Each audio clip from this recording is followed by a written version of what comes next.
You are not lazy. You're not broken. You're not even unmotivated. Your brain is simply trying to keep you alive. See, our brains were built for a much simpler time, where the main priority was surviving danger. So, whenever you expose your brain to something new, it sees it as a potential threat. It starts conserving energy and avoiding the unknown at all costs. Every single time you attempt something new, your nervous system immediately goes on high alert. New goals feel unfamiliar, and to your ancient brain, unfamiliar feels unsafe. And when something feels unsafe, your brain triggers resistance. It's not because you're weak or undisciplined, but because your brain craves predictability. It would rather you stay in the familiar. Even if the familiar is making you miserable, this resistance is sneaky. It often disguises itself as sudden tiredness, an overwhelming urge to check your phone, or a complete loss of motivation right when you need it most. Have you ever sat down to work on something important and suddenly felt exhausted? Or decided to start a healthy diet, and all you could think about were the reasons it wouldn't work? These feelings are not random. They are carefully deployed warning signals from your brain, designed to pull you back into your comfort zone. Comfort becomes the mind's favorite hiding place.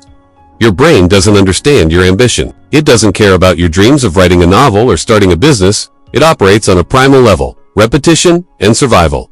From your brain's perspective, if your current habits and routines haven't killed you yet, they must be acceptable. It clings to them, even if those routines are slowly breaking your spirit.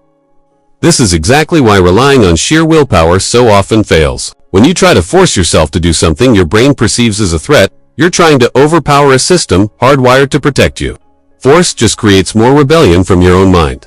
The real key isn't to fight your brain, but to work with it. Understanding creates cooperation.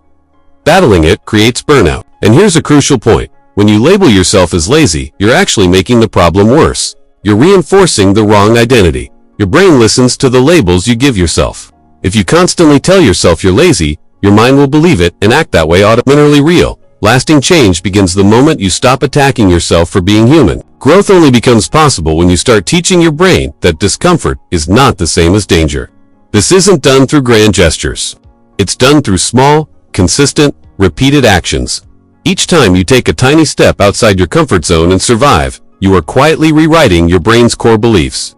You are showing it, through experience, that this new territory is safe. Progress doesn't require massive intensity. It requires a feeling of safety.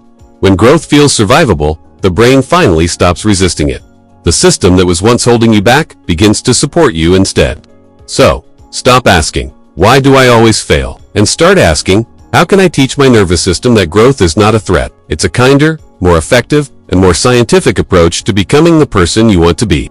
If this helped you see your mind a little differently today, like the video, share your thoughts in the comments below, and subscribe for more. Thanks for watching.